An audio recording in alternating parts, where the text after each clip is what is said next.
ఇరాన్తో ఇకపై చర్చలు ఉండబోమని ట్రంప్ తేల్చి చెప్పారు. కాల్పుల విరమణ ముగిసిందని, ఇరాన్ పదే పదే తప్పులు చేస్తోందన్నారు. హార్ముజ్ జలసంధి దగ్గర 3 నౌకలపై ఇరాన్ దాడి చేసిందని తెలిపారు.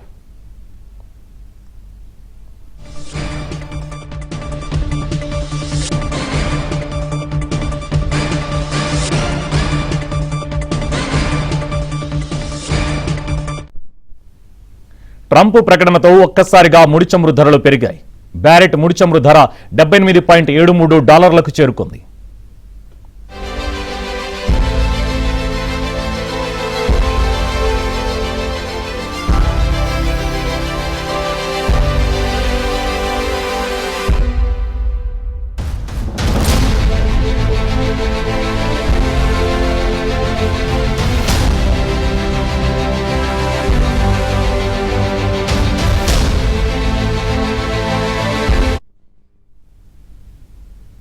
ఇరాన్తో ఇకపై చర్చలు ఉండబోవని ట్రంప్ తేల్చి చెప్పారు.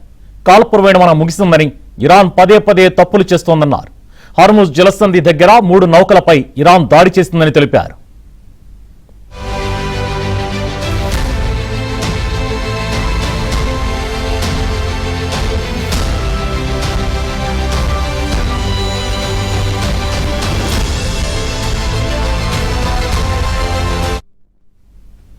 ట్రంప్ ప్రకటనతో ఒక్కసారిగా ముడి చమురు ధరలు పెరుగుతున్నాయి. బ్యారెల్ ముడి చమురు ధర $78.73 చేరుకుంది.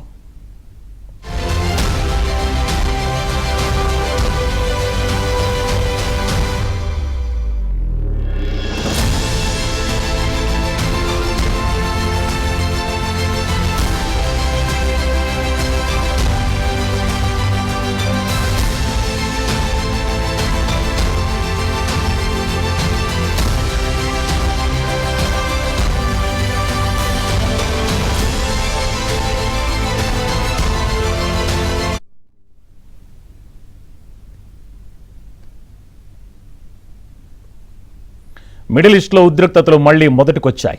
హర్ముజ్లో 3 నౌకలపై ఇరాన్ దాడి చేయడంతో అమెరికా ప్రతీకార చర్యలకు దిగింది. ఖేష్ ఐలాండ్, బందర్ అబ్బాస్, సిరిక్ సహా 10 ప్రాంతాలలో దాడులు చేసింది.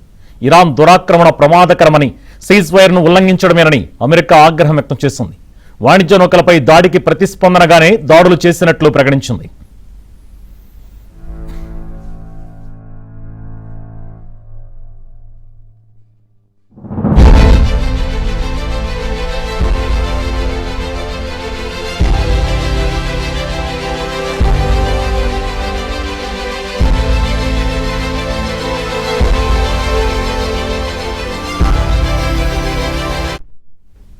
ఈ క్రమంలోనే ఇరాన్పై అమెరికా మళ్లీ చమురు ఆంక్షలు విధించింది. చమురు ఉత్పత్తి, విక్రయాలకు సంబంధించిన ఆంక్షల మినహాయింపును ట్రంప్ రద్దు చేశారు.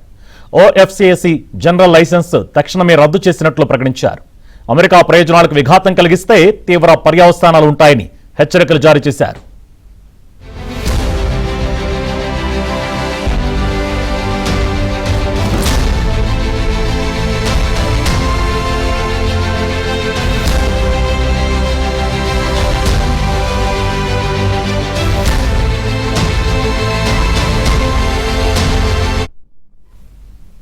చమురు లైసెన్స్, విక్రయాల లైసెన్స్ రద్దును ఇరాన్ తీవ్రంగా ఖండించింది. ఇది తాత్కాలిక ఒప్పందాన్ని ఉల్లంఘించడమేనని పేర్కొంది. దీని పర్యవసానాలకు అమెరికా ప్రభుత్వమే బాధ్యత వహించాల్సి ఉంటుందని హెచ్చరించింది. ఈ క్రమంలోనే గల్ఫ్ దేశాల్లోని అమెరికా వైమానిక స్థావరాలపై ఇరాన్ దాడులకు దిగింది.